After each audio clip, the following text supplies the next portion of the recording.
Successfully connected. Okay, we're live, guys.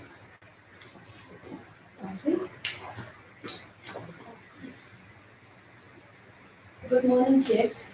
My name is Chef Elsie, the dentist. Today we are having a live heritage stream about our traditional food, African cuisine. With me, I'm with Chef Absa. I'd like you to do an intro of who is, what he does, and then we can take it from there. Good morning, everyone. My name is Chef Andile. I'm the executive chef of the University of Liverpool. I'm also the owner of That's great. Chef, before we start, just tell me, what is an African cuisine? Everyone says African cuisine, African food. What is that? So I will say I'll start with it's a different discussion. That's common thing that relates to everyone.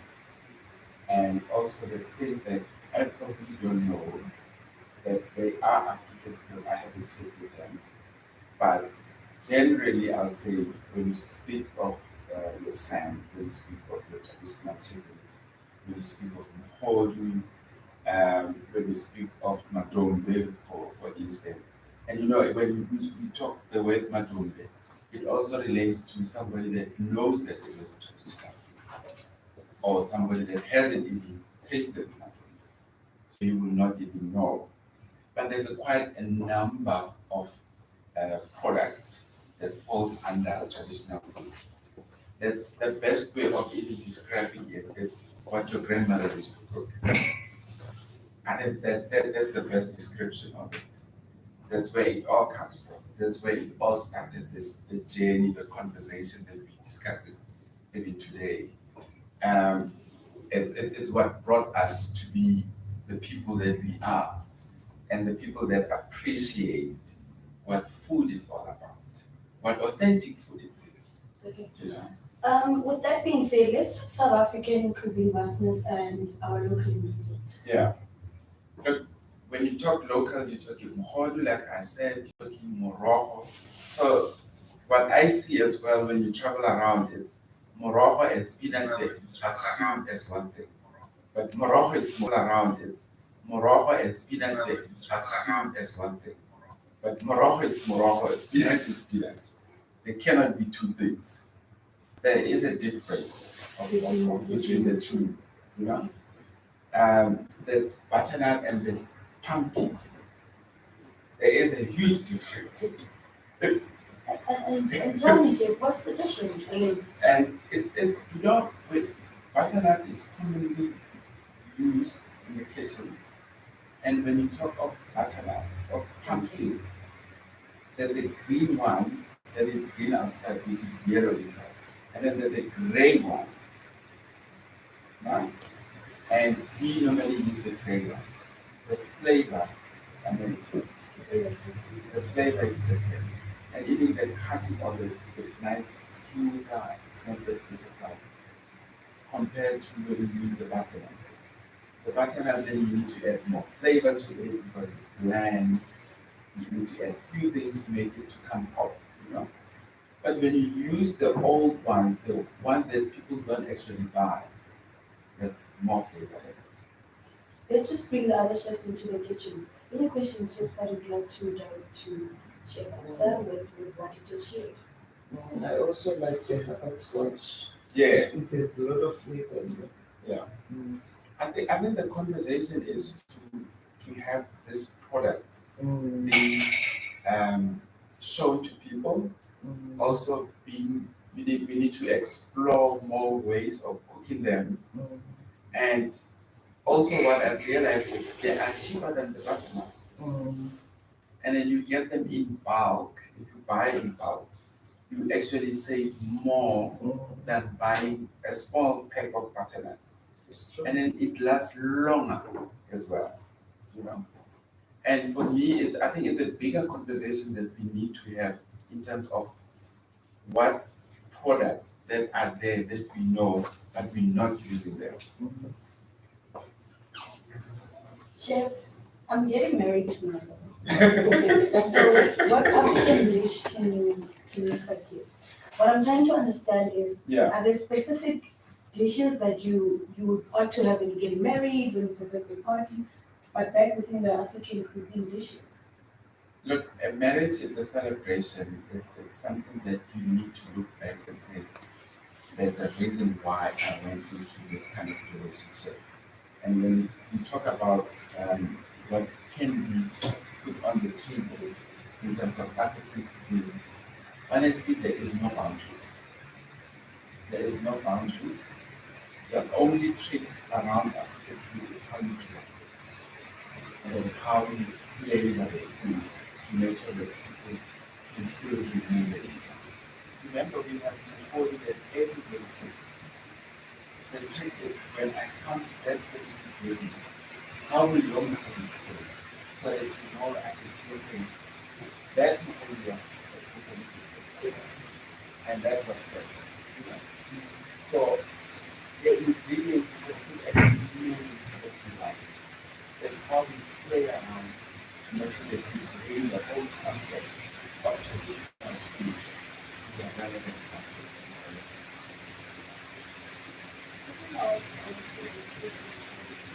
Yeah.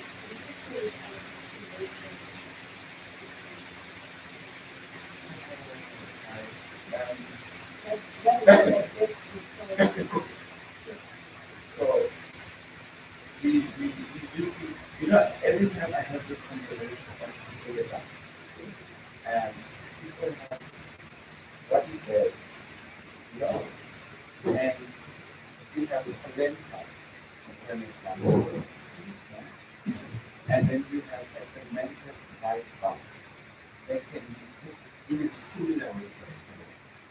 You can flavor it the same way as polenta. And my mind goes mad when it comes to I know this is what I'm gonna cook, but I need to know how is it gonna fit on the plate. You know? And what will describe me, it's actually not a fair question because there's so many of things that describe me. I think the buck croquette that we do, I think if you see buck croquette, you should know that abscess got an influence in it. And when you cut it through, and it's not the actual cup that you should know that it's got my signature in it. I can't describe what we put in it. I can tell you it's very flavorful. Um, and I think the other thing is I'm becoming a huge fan of Amagwina. And I feel we are not exploring enough of what we can actually do. We serve canapé and we serve canapé in such a way that we forget that we can actually serve them as well as part of traditional offering. You can do a miniature one, the smallest ones. Yeah? And then I normally stuff it before we actually deep fry it. So that when you cut it through, it already has flavor, it's got a surprise inside it. And because it's small, people don't assume that it's got anything inside. Now that the surprise element of it, that there is something actually that is beautiful and that's delicious inside. So there's quite a number of things that describes the kind of person I am.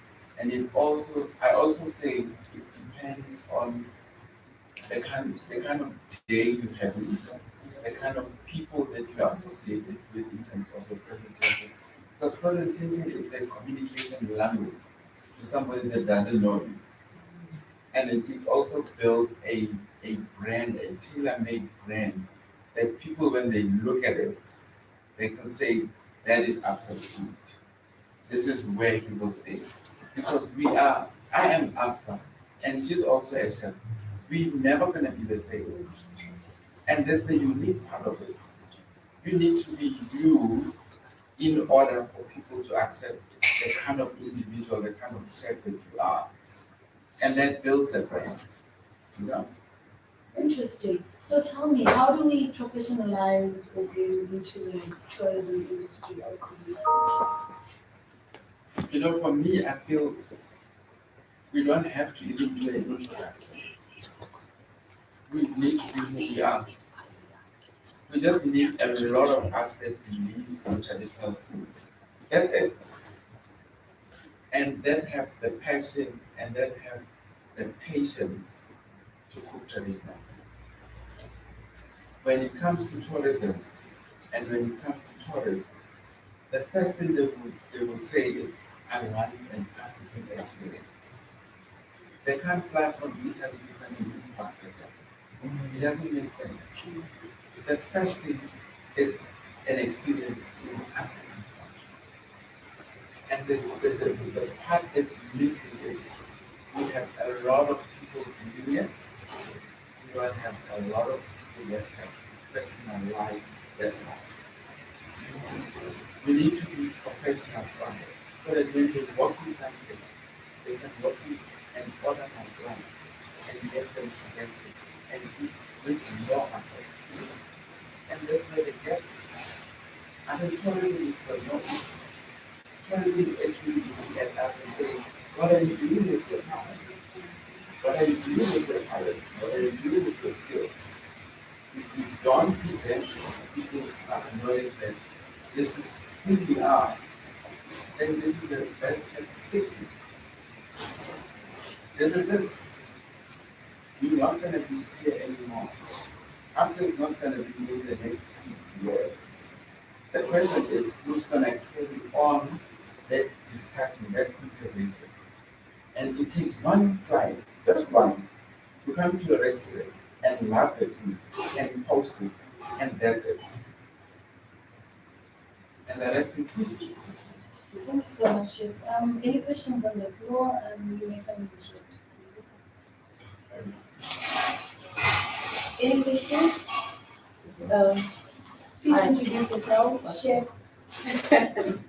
Hi, I'm Chef Tembi. I'm the Queen of Nkomboti. I do Nkomboti. So my problem is that we only focus on traditional food only in September. Why is that? Why don't we do it like every month, not in September only? I think from where I'm sitting, it's from a point of what we normalized and then heritage is celebrated during that. But again, like you said, it first starts with you. Why don't you celebrate Heritage Day every day or every month? Or make Mtomoti every day, every month. So if you yourself can practice it, it first starts with you, and everyone else, I think, can follow to that. I don't know if Yeah, You, I get you know you. what you say, yeah? It's the best thing ever. I think that's the best question for me. We celebrate traditional food every single day because we cook, we serve nothing else but traditional food. And people have grown to appreciate it and love it. We make combos, we call it combos. We don't have any other desserts on the menu. It's combos and ice cream and that's it. And the ice cream is also homemade. We make it ourselves, you know? So we celebrate it as much as possible. It's a notion that it needs to be acknowledged that this is part of life.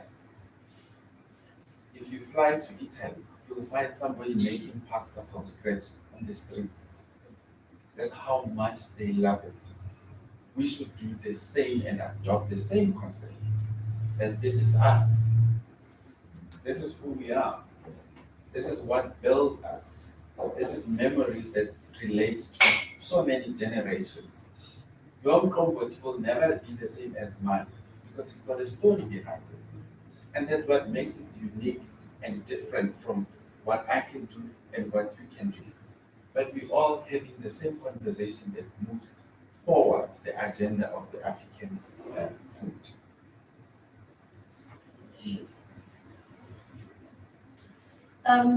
Chef, thank you so much for your question. We really appreciate it.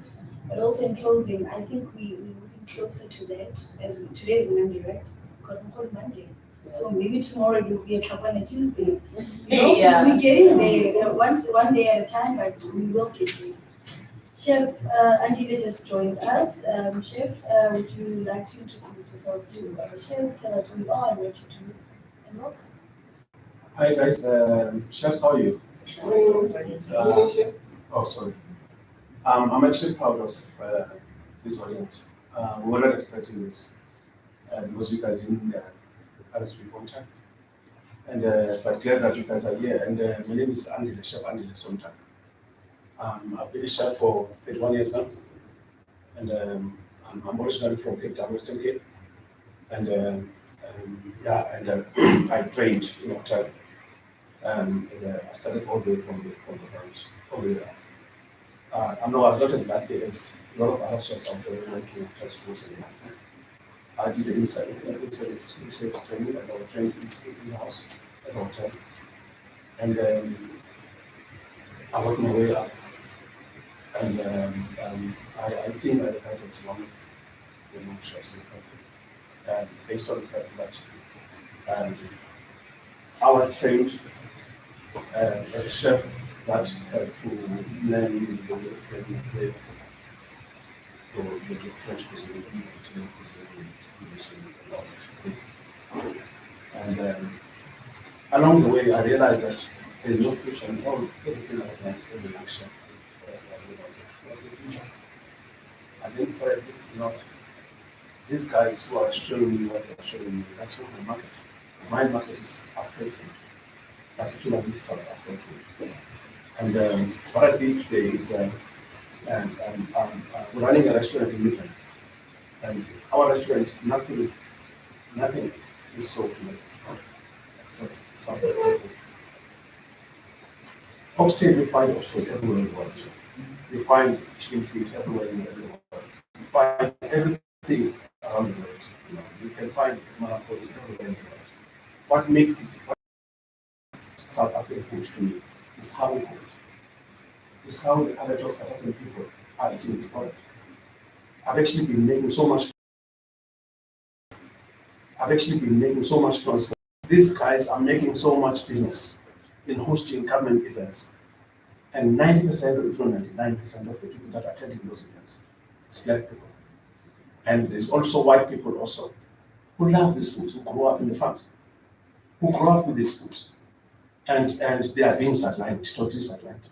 And I said, okay, let's adopt a South African menu that talks to white people, that talks to black people, that talks to African people, that talks to South African food people. And it will make sense to people who are coming from other countries around the world, who understand this product. But let's start with our own way of cooking these dishes, which is South African food, South African heritage. It is, you're still talking about 50 years, Absa. I mean, we're living in the very, very, very tricky times now. We're living in times of COVID. Yeah. In a month time, you will hear me no longer here. In a week time, you will hear Chef Andile passed away. God forbid doesn't happen. But we need to put out this legacy. We need to carry out and be aggressively without tampering on other people's European cultures. We're not tampering on them.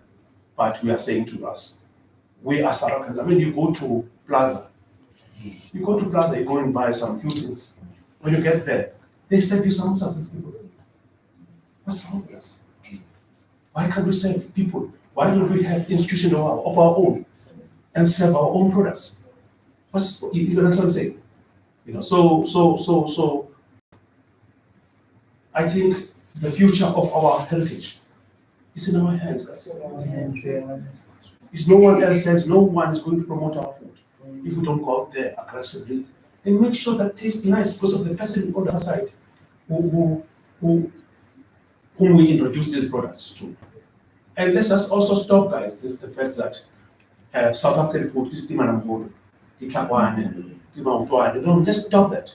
Black people, South African people, even white people, Africans. I had a lady that used to work with me at South African National Parks. She loved our food. These people eat the whole animal. We don't eat the leftovers, the discarded part of the animal. We eat the whole animal. So let's just stop promoting South African food as like, let's stop that. Let's don't degrade ourselves. We eat the entire animal. I mean, there's Xhosa from Western Cape.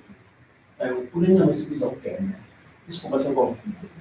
That thing is so sweet, it's so fun, it's brisket English. Come to my restaurant and see how we cook this thing. It is not a food. It's not chapati. We go beyond that. So why we every time we talk, it's all about order. Why? So that's yeah. So I'm proud of South African. I'm very proud of our culture, our heritage. Have some of that you know with origin. Yeah. You know how much I know about your food. I mean, you cook out of the box. Take something and present it differently. And you don't have to just throw it away. Then you can have it. Also, please guys, ask other chefs also, what is it that you use? Where do you get the red rice? Where do you get the red rice? Where do you get this? Where do you get that? I mean, rice is not an African dish. I mean, in West Africa, where I grew up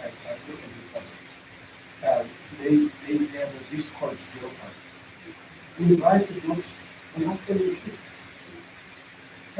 And it's a West African dish, it's a very popular dish in West Africa. But I brought some few dishes with me.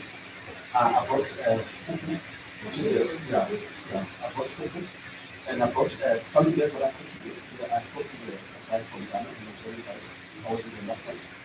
And so I said, look, I'm going to cook food. So we did also embrace when putting some food, we did also talk about what is about, what is the difference between the three sides, which we call it part. You know. So we did embrace. You know, when I go to West Africa, I eat goat food.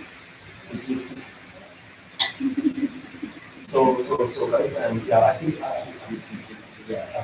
what you say?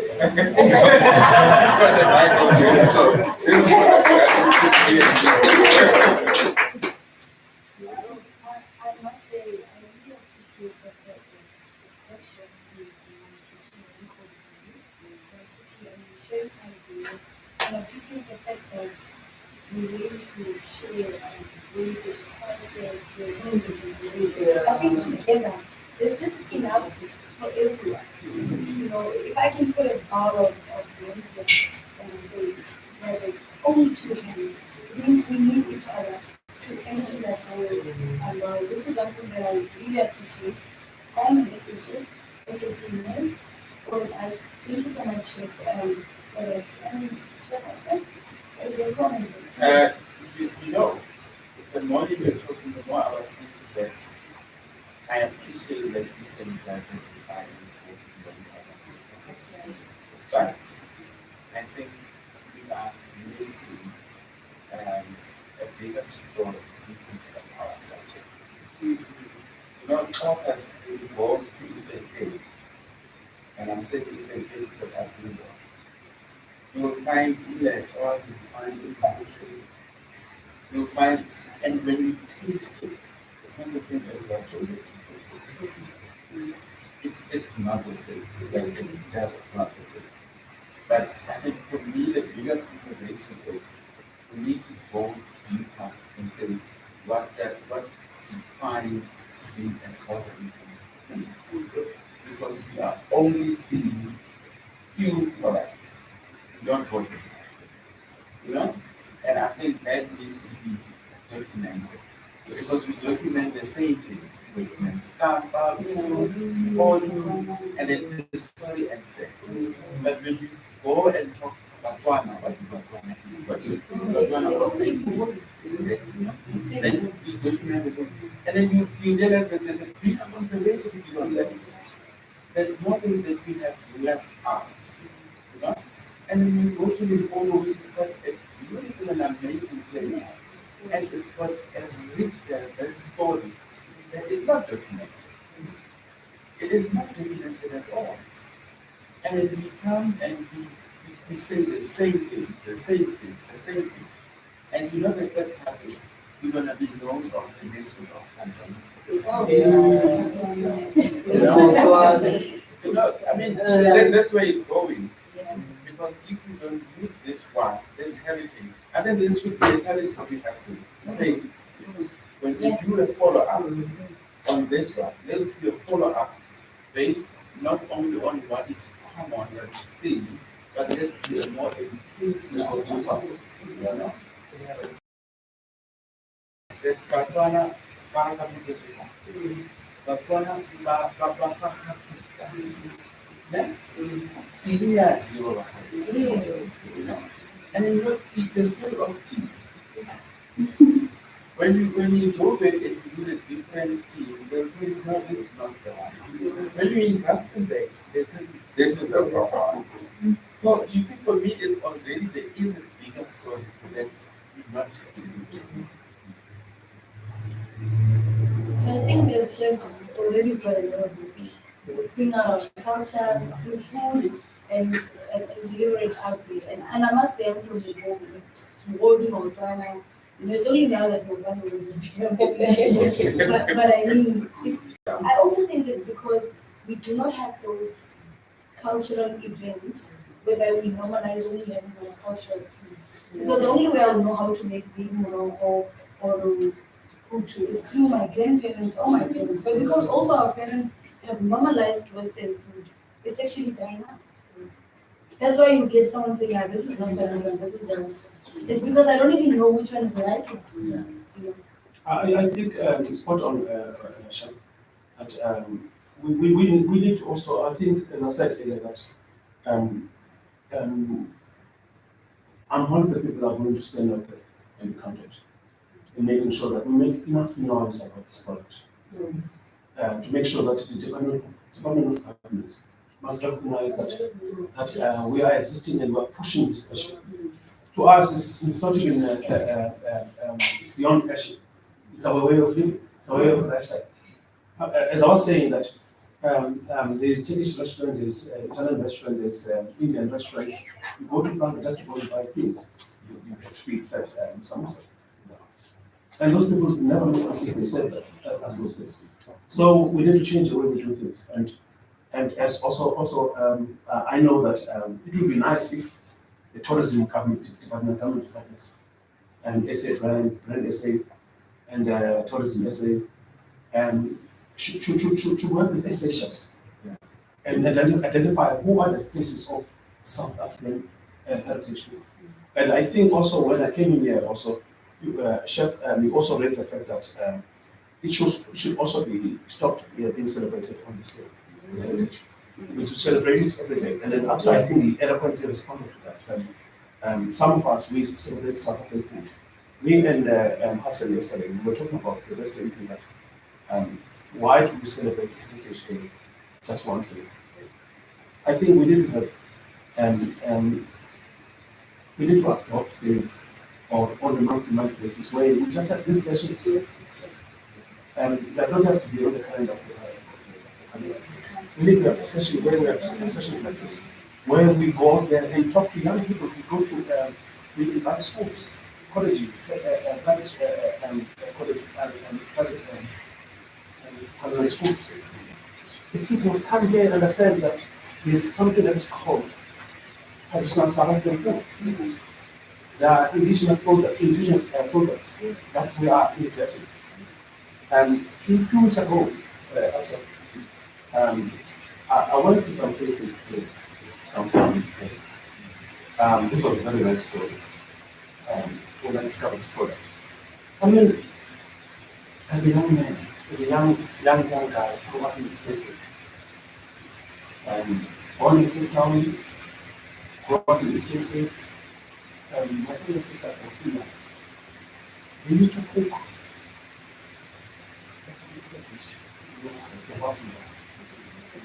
Put a sleep as I saw it 2 weeks ago. And I said, goodness me, this is it. And I have attached it and I realized this is it. In fact, I saw it. Yeah. I still remember how it looked like when I was younger. And these stories have been happening. And sometime beginning of this year, late last year, I was driving with Lisa. I saw some Mozambique women and they were probably this. You know, that thing in Casa we call it emotion.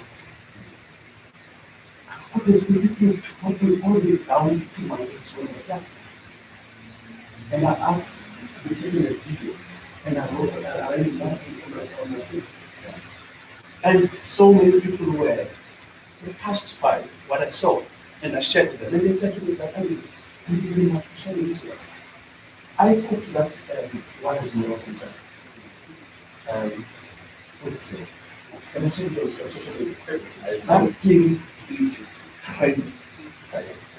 As I was talking on the video, I was saying, as I'm gonna cook this, I used to eat it from my older sisters and my grandmother. It's gonna be my first time cooking this thing ever in my life.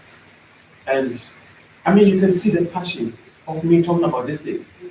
Just imagine the day I was seeing this thing for the first time.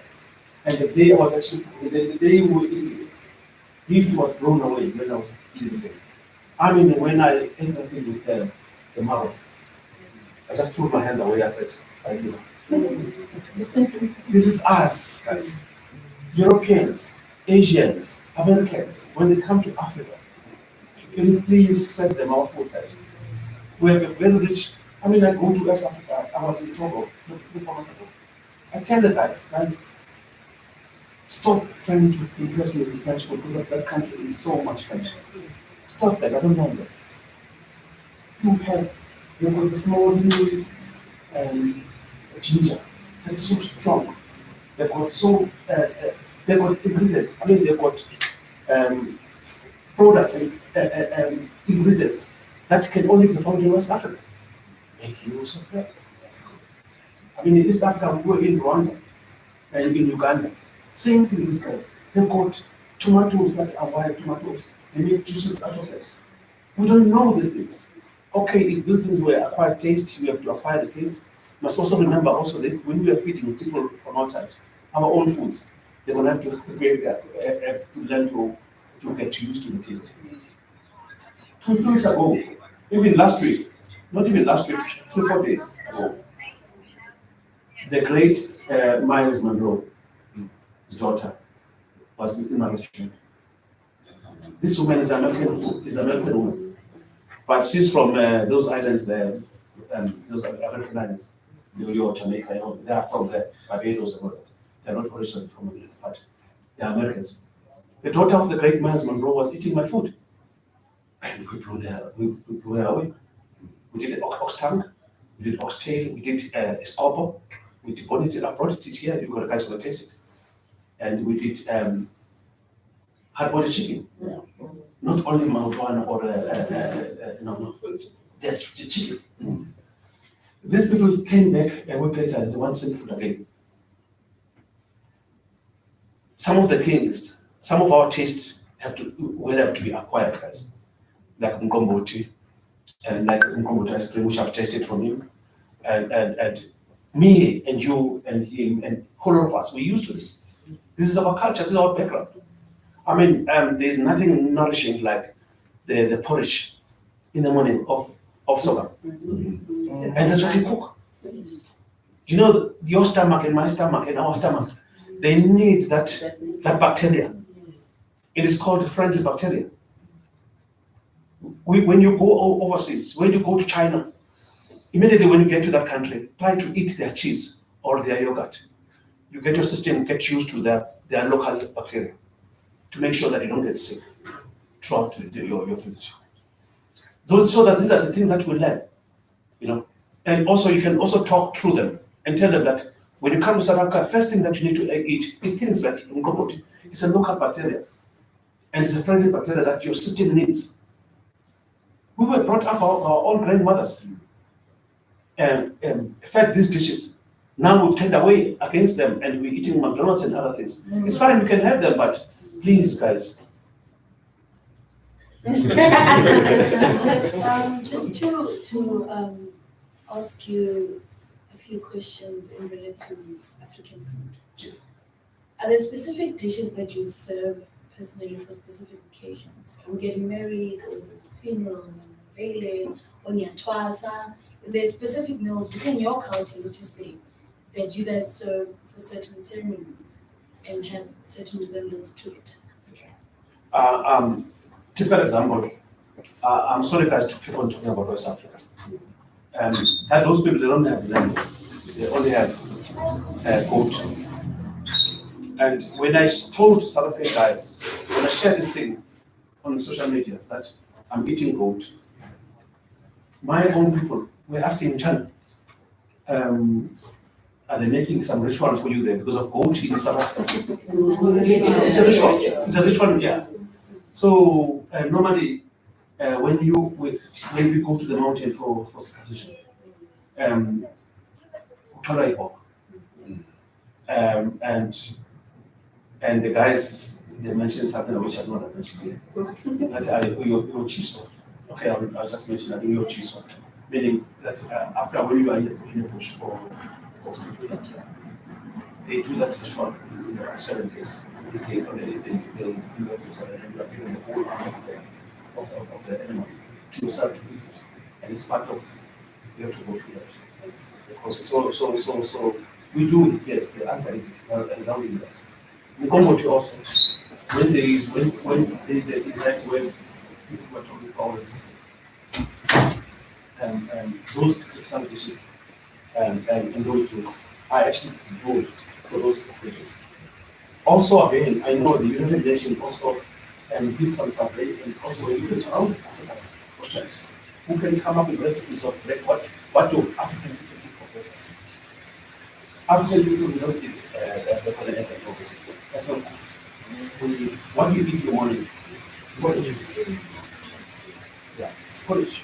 You know, sour or not sour, it doesn't matter, but porridge. So people take it to other levels, you know, and explain it with this. So our culture, our heritage, the dishes that we would not necessarily eat during the moments, you know. So there are things that happen in the moment, and there are things that actually feel. If you know, will be something that we when I'm talking, it's you can't even feel it. Mufino is like moroho, but at the beginning, but in the ground one, the cosway, and mufino because you will eat that. You can't have that as a dinner. So you have to eat it as a lunch.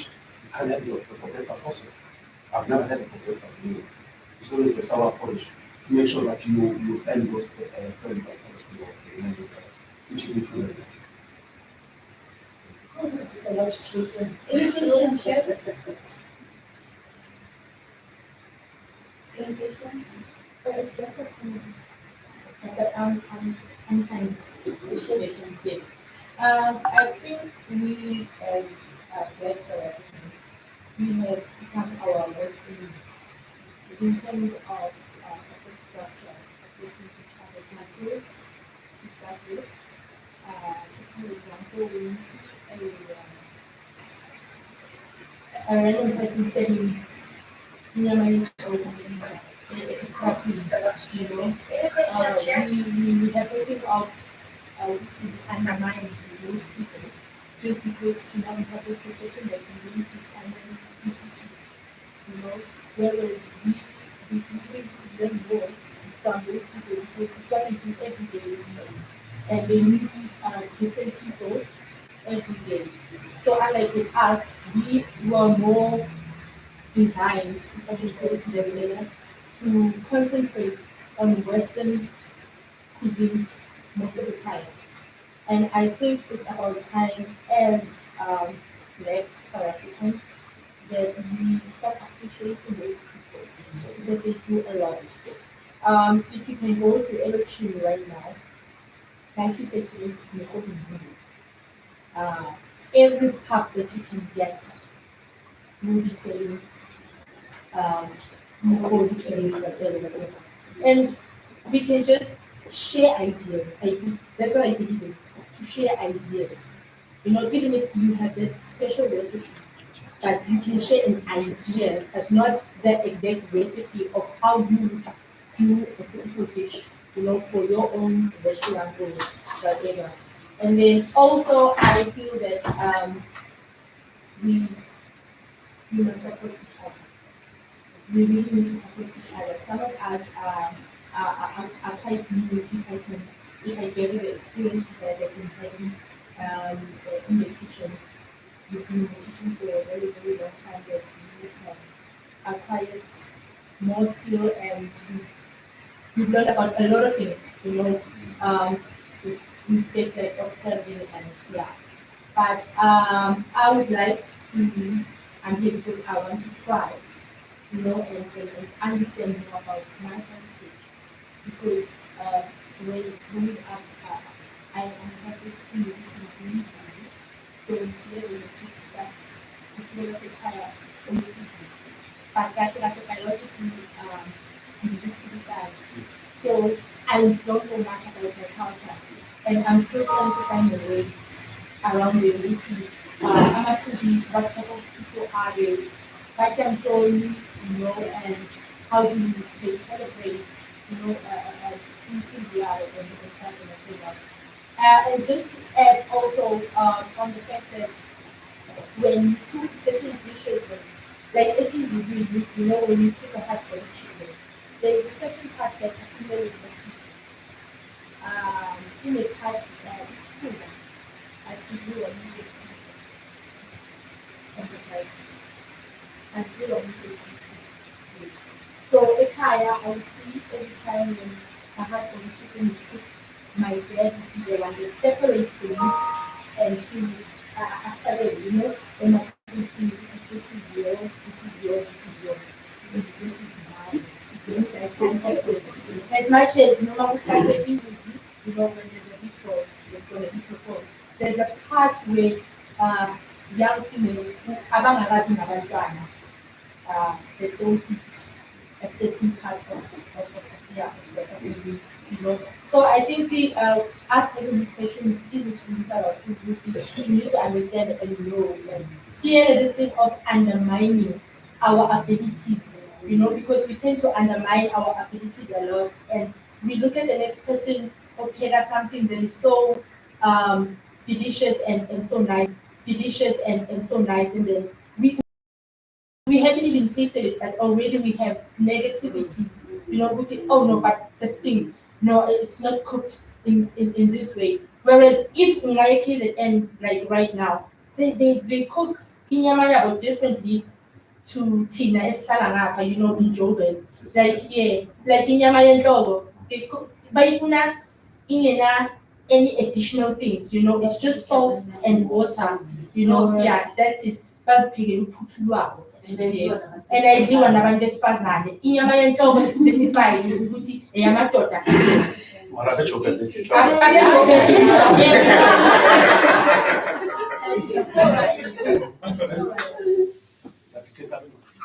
Can I just respond something quickly? That I always say, you get DMs, you get messages, and I always say, for everyone that sends next to the pot and puts it for business, you have your own market. There is no need to compete. We open restaurants. I mean, there's so many restaurants, but they all have their own people. It's the same thing. We are tailor-made to take what we know or what we understand and put it in a conversation that's relating to a certain era. And that's our purpose. And even when we are sitting together like this, we are all different. We are all have our own internal clients. And when you talk now the diversity of who eats what, it makes me sad because it's not documented. It's something that we relate and we talk about it, and it happens at home. There is no bigger conversation. We are talking about it. Yeah. My niece, he sits on an iPhone and he plays games. You think he's gonna have this conversation one day? That will never happen. They know how to do a remote before they even know how it works. So for me, it's a red flag. The conversation needs to be documented so it can be shared, it can be on internet, it can be put on social media, and we are the ones who can advocate that. This is the only I also think I want to add on what Anastasia said. I think you raised a lot of critical issues. I think just to add on what you just said, I mean, Chef Andile, these conversations we are just going to be building with president kids. But they must take place, guys. Every second week or third week or a month, every month.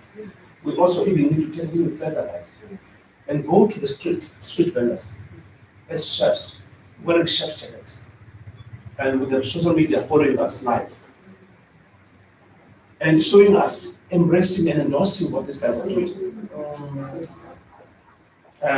We did that in Botswana, and sadly, we haven't done that in South Africa when we were there 2 months ago, where we went to a street vendor who was cooking, who was doing flame grilled chicken. Very, very nice flame grilled chicken.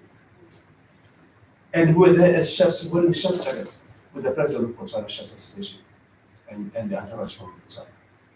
And that is one thing that we need to transport. We've learned, going outside, when you go outside our borders, you don't only learn, you don't really need much to learn about their cultures and everything. You can learn, it's fine. But one thing that's going to be relevant to South Africa, see what can be copied there and be brought back to South Africa. These road shows where we go to people who are selling iskop or whatever they're selling on the street, the street vendors. Let's go and support it and go and eat there and say, guys, this is actually something to be supported. I've shared something on my YouTube channel. A woman who is selling kale for 10 rands, and it's already cut for you, guys. It's already cut and nice and spinach. You go to Alex Mall, you see those women are sitting there, and this is a local economy. I took a video and I put it on my YouTube channel and I put it on my Facebook page. Guys, the support. And the also the stuff are more fresh. Thank you very much. When you go to Woolies, They're not the same. and 10 times more expensive. Yeah. And we lose money as chefs. And the reason why we don't want to buy from street vendors, we say, no, I can't buy onion from them, I can't buy cabbage from them and spinach because they don't provide inputs. So guys, I think let's just change the way we do things. And I think those road shows that you raised, that us as local people, we start talking bad and low on our own people. This is called self-hate, but unfortunately it's a lack of mentality that is existing in our own community. But we as chefs, we need to start correcting it.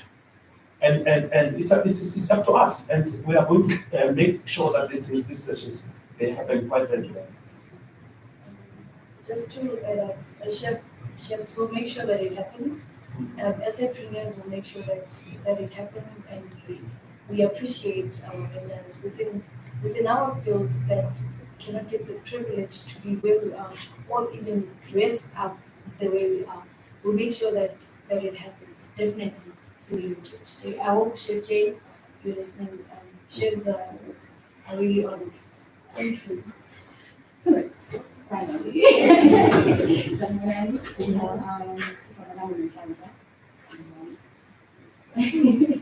And it's such a pleasure and honor to meet for the chefs. I have never been in a gallery with this beautiful lady to see. And I just followed your chef on Instagram. And well done on all the beautiful stuff that you did. So I'd like to just share my piece because I'm going to feel bad if I don't do this. I've been practicing, in the bathroom saying, I have to share this. It's such a great issue inside of me. So I'm a vegan, I do kind of African vegan food. And I'm very nervous right now because everyone's looking. But, so can we ask you to step forward and just take the mic so the viewers can also hear what you're saying? Exactly. I feel like it's going to be something important. There we go, and you look amazing. Yes. Show that. Beautiful.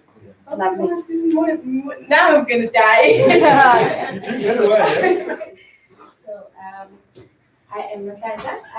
I actually am called Chef Noni because of Hudson. One day we'll tell you the story why I'm called Chef Noni. So I am a Pan-African vegan, and I became a vegan because of my spiritual belief, right? And I was sort of given a gift. Sort of been given a gift since I was born to cook, and So I had been studying with fish and other things. And one day I was told that, okay, listen, this is we have given you a gift and we want you to share it with your fellow chefs and people. We want you to share what is truly supposed to be us, what is truly supposed to be who chefs are, what you are as a chef. Yes. So as a chef, I'm a healer. So I cook food to heal people, right? And I use indigenous ingredients from Africa. So I have traveled spiritually to all the Pacific continents. That is why I always represent, every time I represent a continent in the food and how I speak and in the medicine as well. I incorporate all our traditional medicines in the food, in the drinks. I also do events. I'm doing an event this Saturday called a vegan heritage experience where I'm going to explore raw food, right? Raw from the garden to your plate, and it is true, and it is here, it is us, And so what I wanted to share today is that I really appreciate the beautiful art that you are as chefs. The art you display on your plate, and it is beautiful. And I also wanted to just share that there is so much to us, right? There's so much to chefs.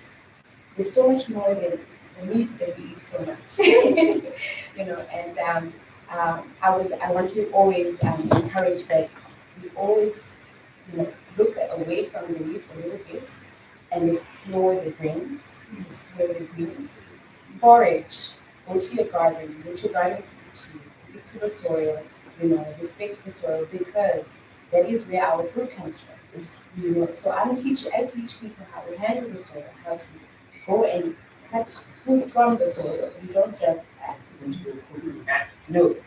You must speak to this energy in your food. You speak to your food. You speak to the plant, and you go and in the kitchen. I feel like a ratatouille sometimes. It's like these voices inside my head that go, "Okay, this is how you're gonna do it."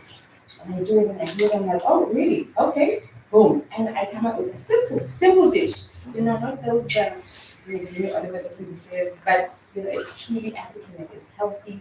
And it is wholesome and it is full of love and it carries my energy. And I say, listen, go to your restaurant and meet your chef. Go to your restaurant and meet the chef and say, may I please exchange energies with you because I'm about to eat your food. By eating that food, you're not just eating because you want to fill up your tummy, you are eating because you're healing. And you're also connecting with nature as you eat your food. So this is what I want to encourage chefs, that when you cook with the energy that people are going to be eating your food, not just to fill up the tummy. You understand? If I tell you the testimonials, people are like, you know what, I'm coming back for your food. I know what it is you put in the food, but I'm coming back, And exactly. So when you go to a restaurant, these fancy restaurants, and you don't even know who the chef is, that chef is gonna walk in the kitchen. Sure. Look at that beautiful dish. You have a beautiful dish. You're like, wow, I'm enchanted. I'm having this. Eat that food. What energy is in the food, Let's carry beautiful energy inside our food as chefs. Let's meet together. And I have these, please come. I live in a farm in Lingo Park. What I do is I'm planting my own food because I want to communicate with the food, As a spiritual, as a healer, I'm always asked to speak with my food and say, please, go and heal whatever is missing, Even when you put that seed in the ground, as a chef, you should be planting your own food as well, Put that seed in the ground, speak to it and say, come grow so you can heal my people, When I say I travel through Africa, I go to the Yovo market to buy my food because it is the closest place to the rest of the continent, I find dishes, weird foods, and I'm like, I'm gonna take it, I'll go speak to it, it'll tell me what to do with it. And that's the magic, and that's the art of being a chef. Yovo market. The Yovo market. Yovo market, you find sorghum. I make sorghum everything. I make millet everything. I make diff everything. Also get to learn about who we are. Indigenous foods, our indigenous foods are not bad. Yes, it is there, but it is not ours. It's not ours. You understand? It will go in the body, but it will not do the things it's going to do in the body because it is not from here. Rice is not indigenous food. Though I know how to cook beautiful pilau from East Africa, I can make beautiful jollof from West Africa, but it is not from here. Speak to the products, speak to the indigenous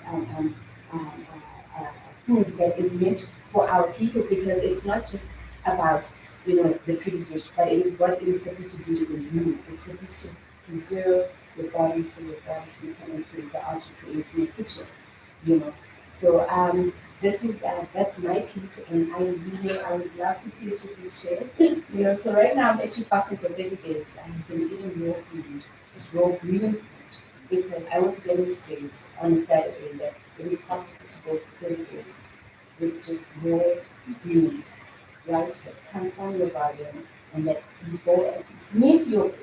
There are local chefs, local gardeners in the city, people that grow their own food and it's all organic. Go to your neighbor who's growing spinach, for crying out loud, say, look, I can come and look after your garden if you provide the spinach for me, and I'll still pay for it. You go and do that. Just go and support the local people that grow your food, because first of all, if you know that your food is clean, you can guarantee that you can give healing. You understand? You can guarantee that the plate is going to be a beautiful, beautiful, beautiful, wholesome African, and proper heritage is known. Heritage is known who we are as African people. And we break borders. Break the borders that you put inside your plate. Do not have borders going on your plate and say, no, I'm South African, I'm sure. Okay, no, we're not there, we're not that. Go further. Go to East Africa, go to North Africa. I made a Moroccan dish that I had never made before, and I invited a Moroccan lady, and I said, I'm inviting you because I'll be cooking food from up top today. I want you to come and tell me what you think. My goodness, now she orders food from me every Sunday. She's like, I don't know how you do it. Just do whatever it is that you do, and there's no meat in it. And the meat part is preserving it with moderation, preserving everything about it. We are supposed to be connected, because that meat is providing food for you. It provides for your rituals with this kind that, because it provides rituals for you. It does the things for you. So do something for it and say, look, I'll eat you, but not every day. Yeah, right? And yes, so that's my story, and that is my gift. So I hope as chefs are going to start looking at more plant-based foods, more life-giving food, because we're healers. Doctors are not doctors. Please, doctors, hospital doctors. I come from a pharmaceutical industry. I was a pharmacist before I started fully cooking, and I was taken out of the same contradicts and what you are. Go and use food to heal. And that's exactly what we're doing. So thank you so much for making this stand up. There might be a question or two. Before we go. Any questions? That's amazing. Wow. Wow. You should have been on the panel, man. Personally, you said when you started, I like it. When you started, and I'll tell you this for free, the vegan is growing so fast. Me having 100% traditional food restaurant, there's always one or two vegan that comes in. But you have to create something that you never even thought of, you never even planned. And if I tell you all the vegan dishes that I have done, they are amazing. Oh, beautiful. I have to say so myself. With the team, I would love to share a recipe with that team. Oh my gosh, everybody that is, it's such an amazing thing. So please. But you know the connection with, not everyone is a healer. That's one thing. And we need to accept that part. But we are also healing different ways. If you go to the kitchen and you are not happy, you're not going to produce and people are going to taste it, it's going to look awful, it's going to be so there's connections in your statement that resonate with the speaking that you need to be happy. You need to open up. You need to make sure that your team is up.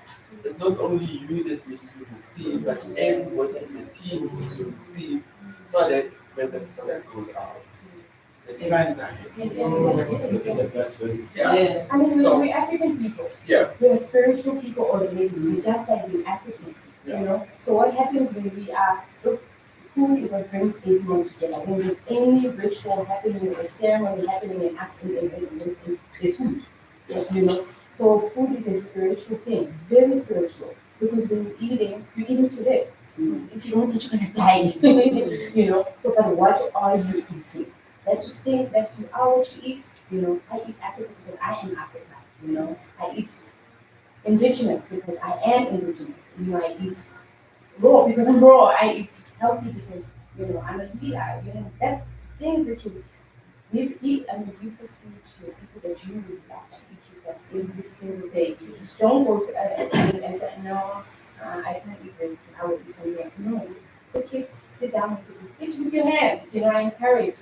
I also run retreats, healing retreats, food and healing retreats, you know, and it's for women. And the amazing thing, and I don't say much, all I do is cook. And they just come to me and say, something happened in my dream. I saw this, and I'm like, it's the food. It's Reminded me of something that I was part of.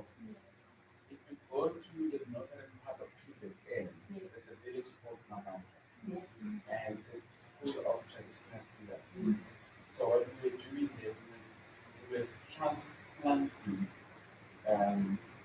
medicinal plants from the mountains and creating a nursery so that we can harvest more of it. wow. And then we went even further and we got a connection, a partnership with the nursery in Pietermaritzburg. And they translated the names of all those plants into isiXhosa and isiZulu, so that people can actually learn. Because what's the point of going to a village, leaving an English document? Because no one Yes. Yes. But you know, the tricky part was, I said, so we create this document. People are going to read about it. What are the basic things that people can adapt to it so that you can heal internally? You can drink things that heal you, so that by the time whatever comes, your system is already boosted. You know? And also translate the information to the young ones. As much as documented, now let's translate it to them. So that you have a session where they can go back to the message. They can learn one plant a day. That's it. Before I go down, I would love to share a quick recipe that is in Hamer, which we all know it, right? Here is a beautiful recipe that you can try, right? But be in it. In bed, right? Cook it in bed. Wash in bed, get fresh ginger, juice the ginger and the ginger powder. Cook it with ginger. Add your, if you want to add a bit of plain pepper in there, you know, cook it with it and add boho in there. Boho is this, there is boho, it's leaves, and that ginger beer is fire. And people are so happy at your events that they feel like, I'm healing. Actually, I have no issues getting worried about how I'm going to feel after this, you know. So please try that ginger beer. Ginger, boho, okay, if you can get those. So no sugar in it? No sugar, no Don't yeast. actually look. So what I do is I use dates as a sweetening agent, so you can make date syrup. Cook it and cook it and cook it and cook it, and then add it in there, or just add fresh dates in there as you cook. It will sweeten that and cut. You know, sugar is not so good for us, but yeah. So substitute. Get as many substitutes for sugar as you can. You know, when you feel so good about taking out your plate because you know that there is nothing. I make cook sisters. I make cook sisters using soda. Okay, and I go and put them in the oven, boom, and then I go and make my syrup in there, cook it in my syrup, and I still add little herbs in there. And then you go and coat it with coconut. What did you peel? No.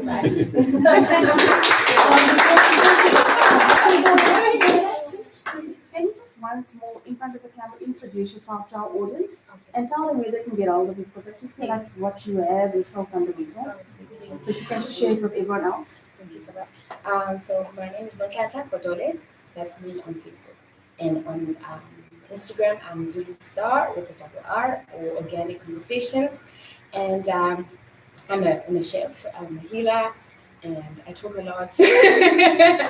And I do events, I do cooking classes in Limbo Park. I also I'm educated about heritage food, African food, indigenous foods. I also run a store, a lifestyle store at home called Plug Indigenous, where you get plugged in with all your indigenous grains. So I am on WhatsApp on 073654 2135.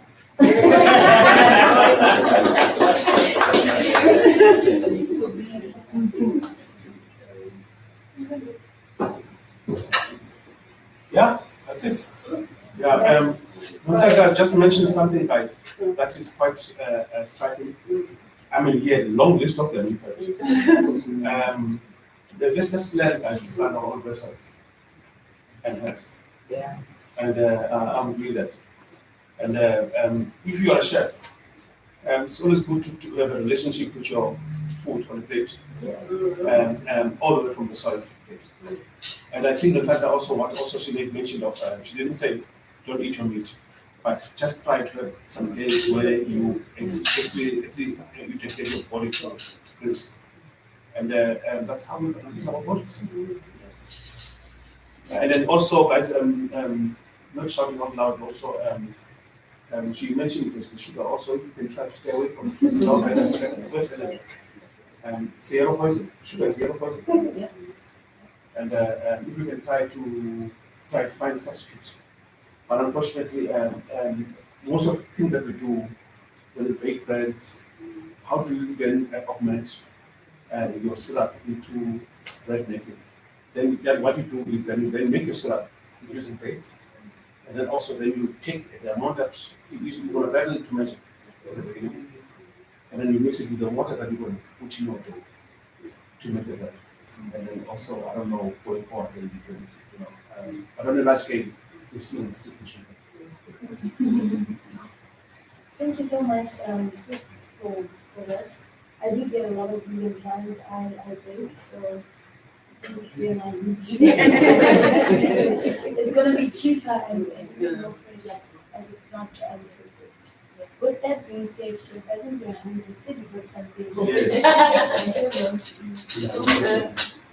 So you can just prepare something for us while. Our school has breakfast.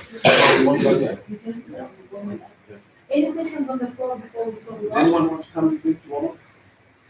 Sorry, anyone attend something? Please, more than welcome. I want to give you a So taste of it's the usually been, tomatoes. it's usually been a session. I think we need to have more of these sessions because we are like at least two gentlemen, to be honest with you, they do have experience in it. And it's good for us because we're still new in the industry, and I feel with abantu abafana nabo experience abanayo, I think it means a lot to us because like singasebenzisana because it's an important to Pan-African cuisine and the China. I also have a friend called Unity Child. We are modernizing Pan-African cuisine. Mahamanje, we can't just modernize it without what this guy. So I think we need to have a session also. More of these sessions obviously will help other young coming chefs to develop platform there, right? Yes. So I'm very happy to be here. I think next week is so an session first. I wouldn't mind actually. Yeah, any session. So yes, we're talking about that, but I will see it. I mean inside I like it. I heard a lot, and the mind you were Javati, irons sharpens iron. So you're like the inside, and the Vati, who feels it knows it. Yeah. So yesterday I was with my Rasta homies. So we have like your vegetal pie. It's ital.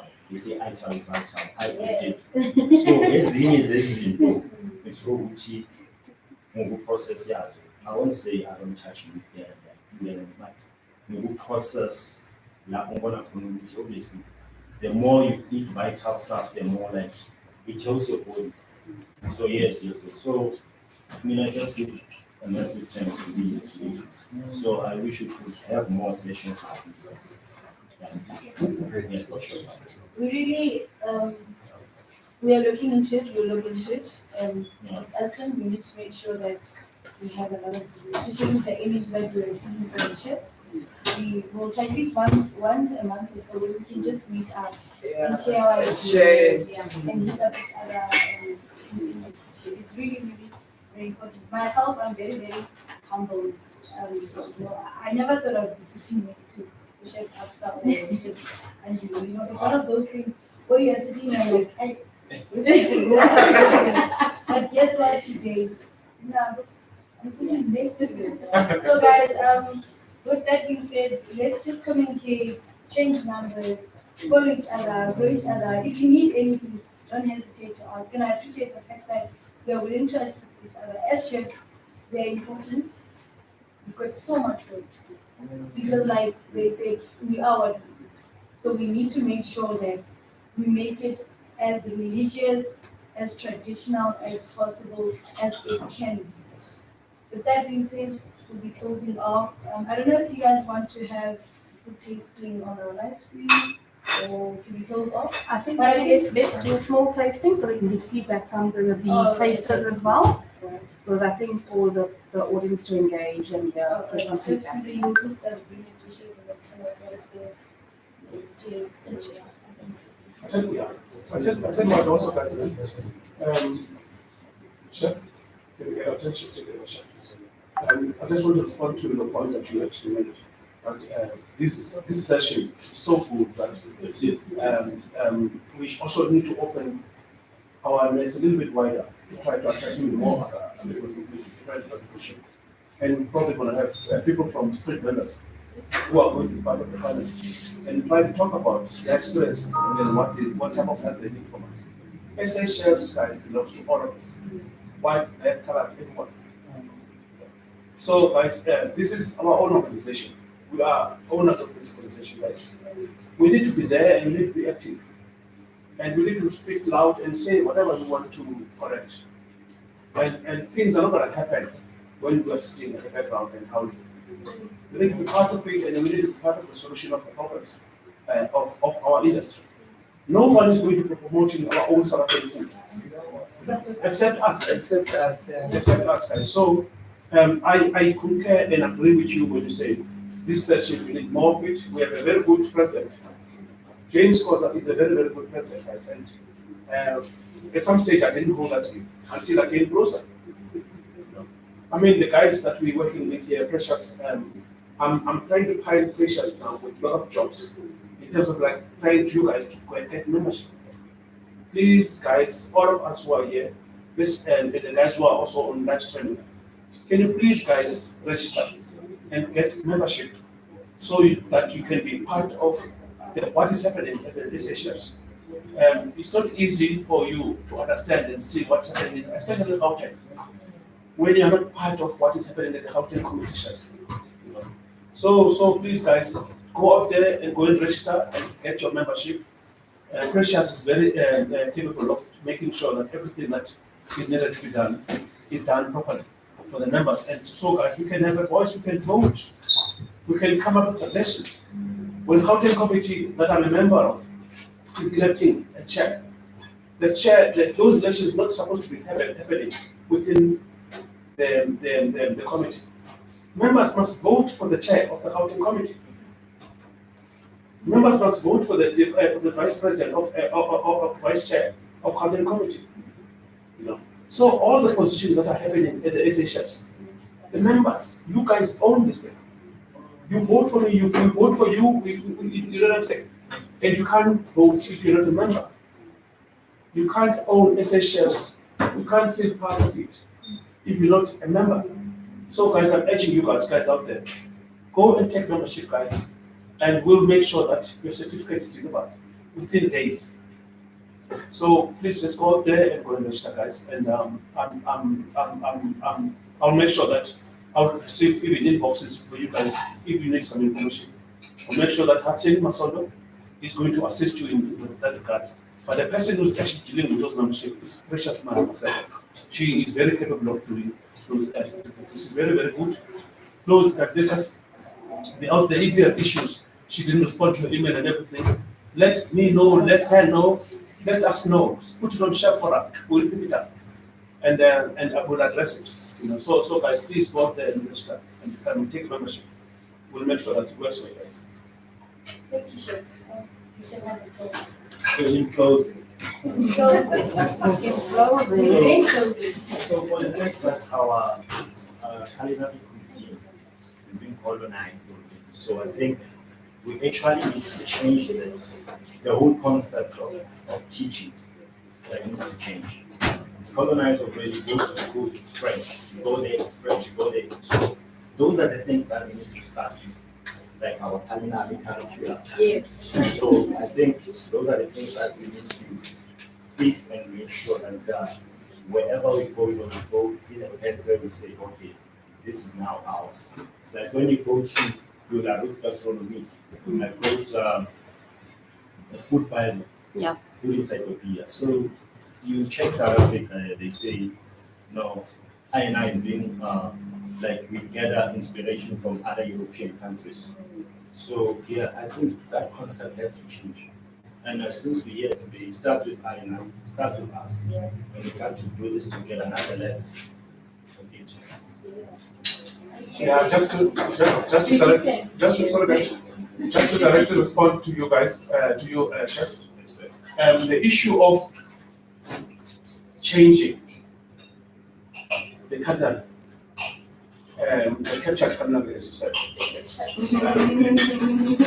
Me and my president, my vice president, I'll call him, we spoke about this thing yesterday. Wow. And there is something very good coming out of us very soon to change that. And the new school is before.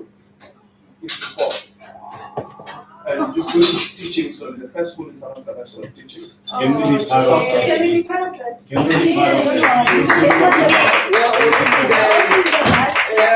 If you stick around the school, you'll be the first to know what's happening. Yay. Very first school is going to teach South Africa. Coming from there, by South African chefs. Nobody's going to promote our food except us.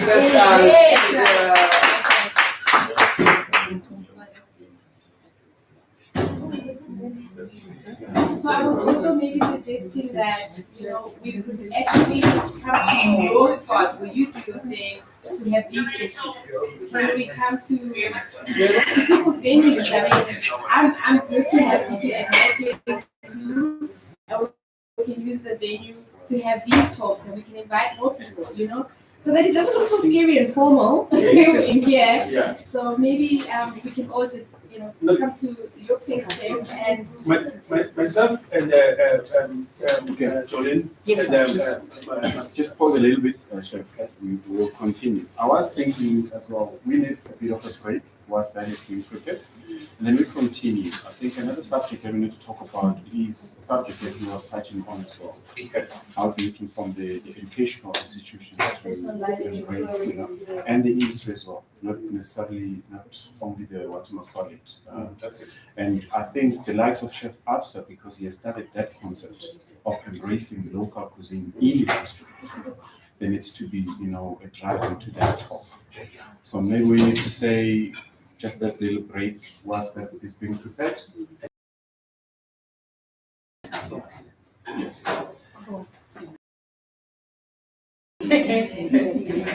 So let us get her to say nice and coming. We'll say just to give it chance to say.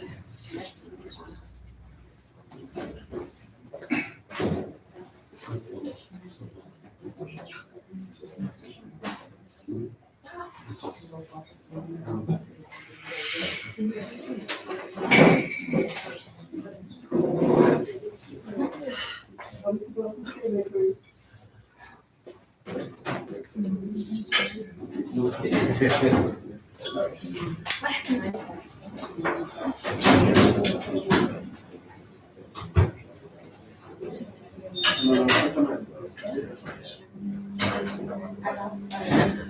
guys, so like we said, we're going to be taking a 10-minute break doing sort of tasting.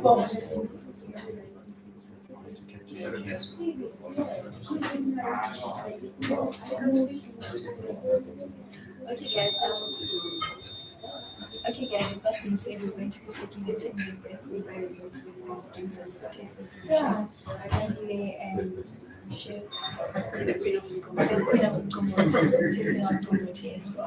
See you in a bit.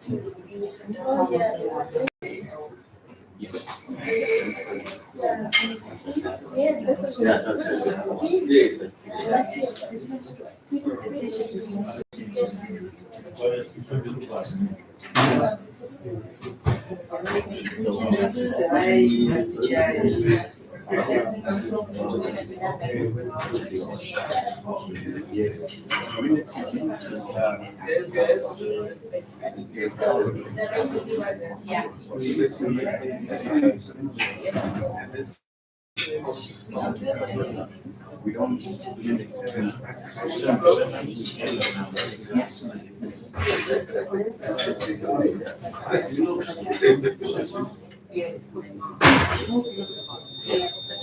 I just feel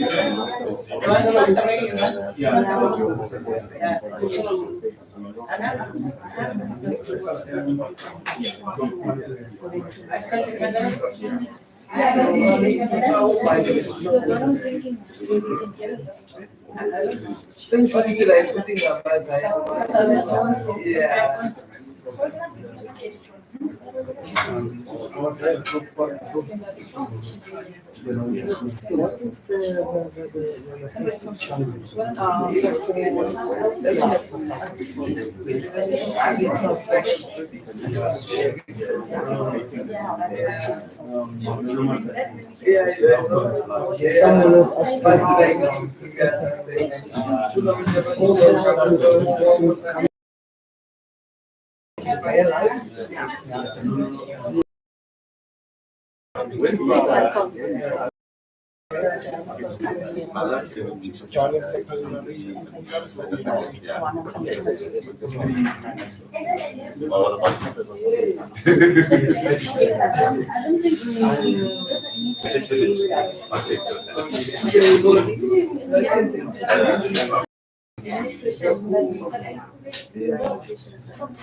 Get those things and see how we can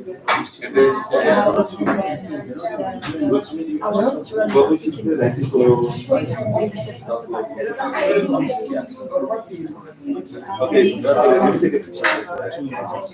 was amazing. We'll have a day. We'll discuss just find out what precious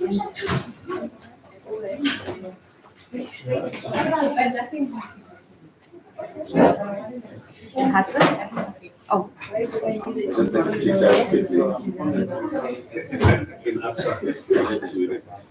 Everything on the speech. I don't know that. Oh, I got this when I was small. Oh.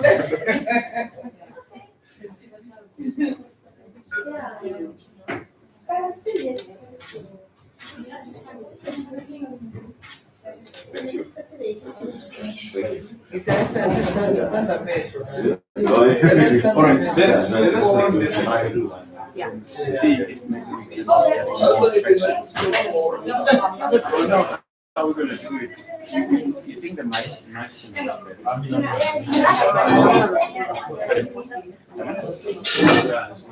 let's just stick to this. Yeah. Even your thing is 10 can. Yeah. because my hands become they obviously sweat and then they become slippery. That's what's what I've actually picked up. Can I come down? That's fine. You okay? Go for the party. Because I'm not like that. That's why you know that.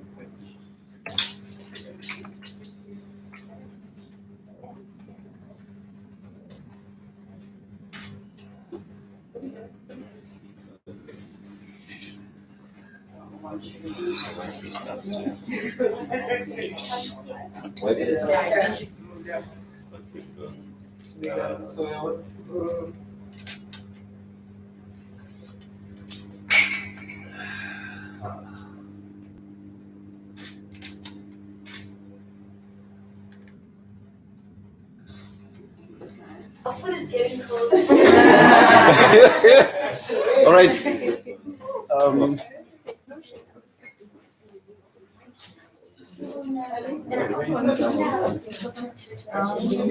Okay, colleagues. Sorry, Chef. I was thinking that prior the indulging, yes, yeah, and Chef and Madam Kombosi. Chef Andile and Madam Kombosi take us through the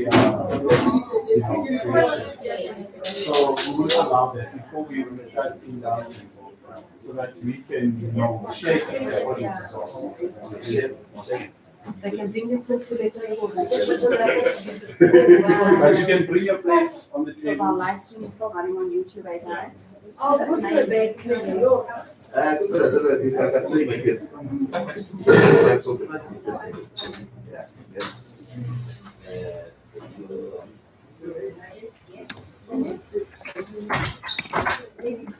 don't know. It's like a special price for them, yeah.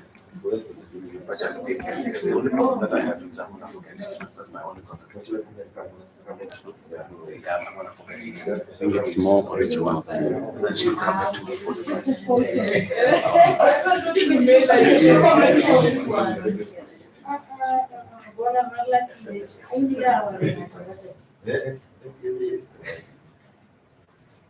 Okay,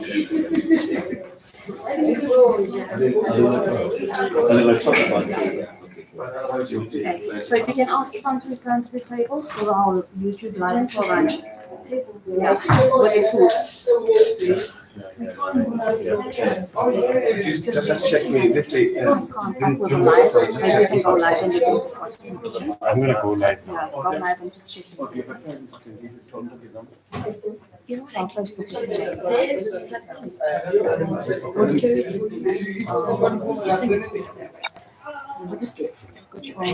What's it? Oh, yeah, I'm happy. No, no.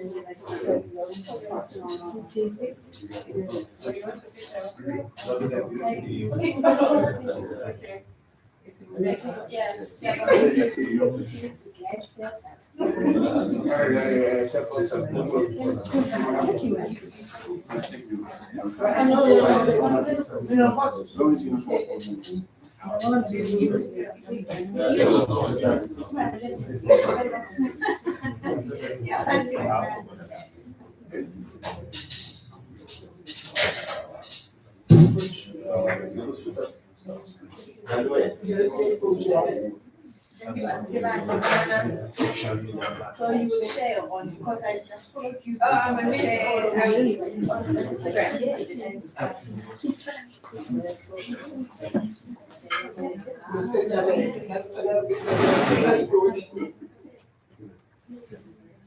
We have this is our second one.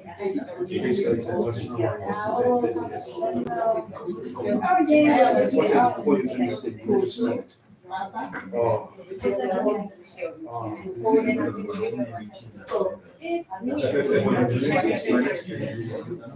It is your taste buds. And then that's when she goes, what is also. We drink already. I don't drink alcohol at all. Too much. But funny enough, I love this. For these events, for this, I always make sure that I do this. So I watch Australia and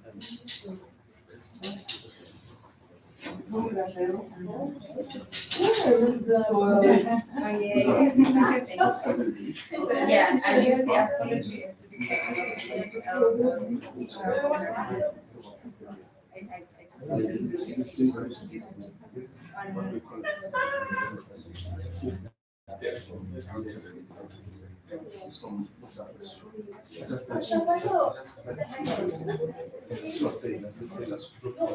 Our chef is from very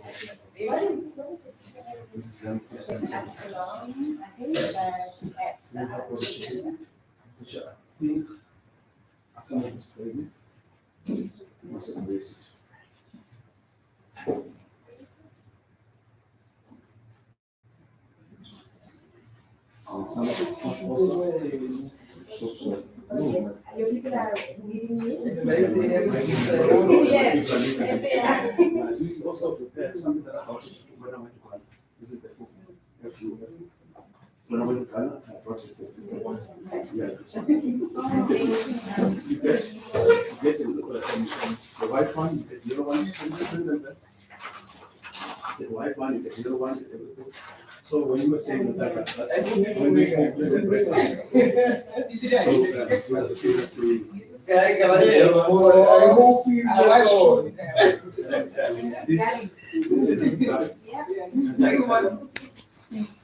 is curry, and there's another one. That is also garlic. I think the ripening that is the colors. Yes. So This is a sheep head. That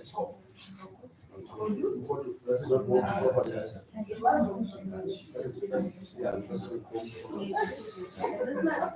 This is the famous oxtail. This is the famous oxtail.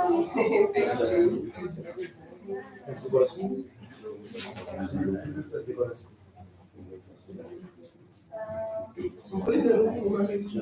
And then also this is what was started with.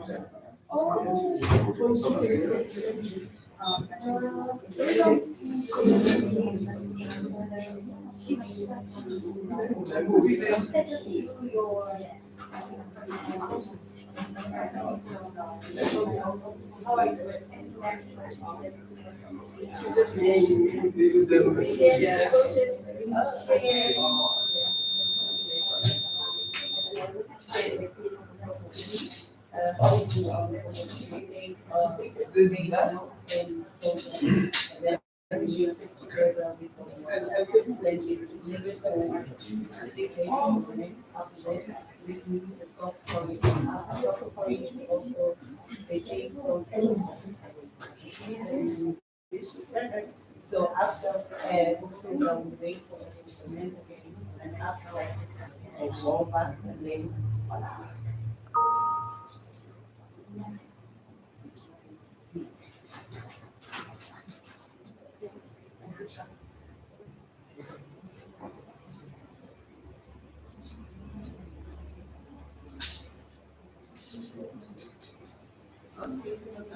I'm based in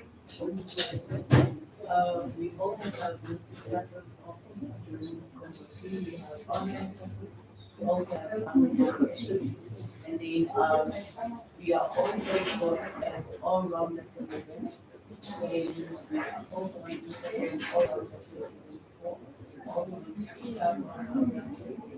and our the best experience is in the day.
Okay. I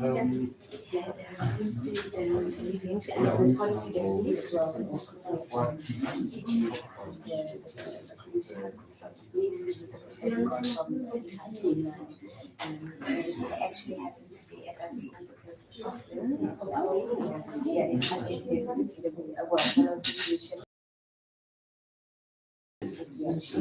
So I go in there and all this used to be a restaurant.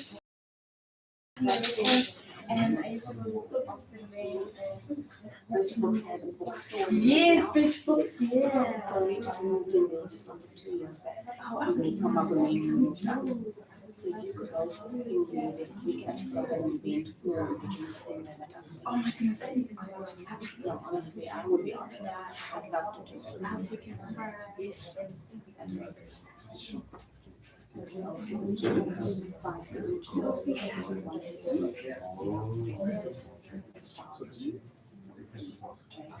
Okay, Chef, let's dish up and sit down so that we can just go on to our next subject. It's just professionalization and,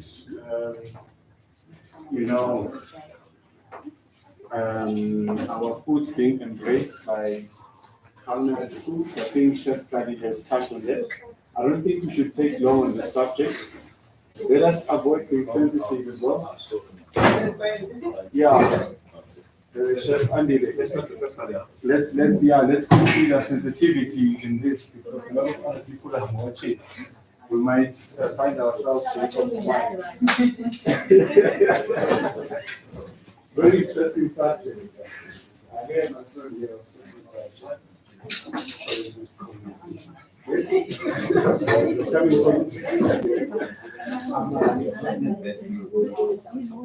Okay, just a few seconds. All right. Yeah, please. Please. No. Okay. Jay, I'm trying to get myself familiar with. Yes, I Sometimes just do magic and it closes off and I don't know what to do.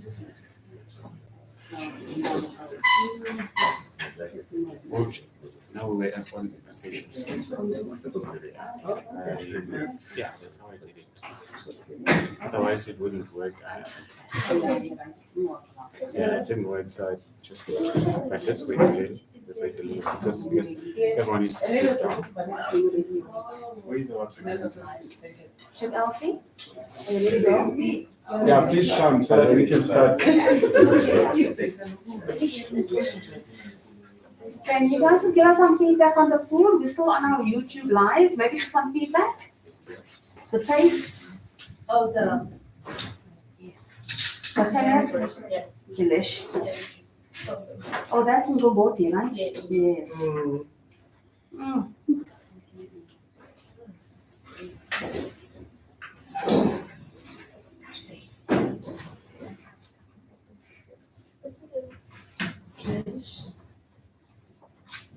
Okay, let's go and see.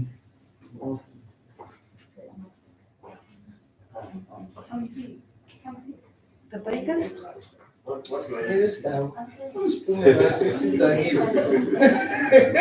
Oh, you know. I'll wait for you to come back so that you can open the session. tell people that we talking about African cuisine. And we are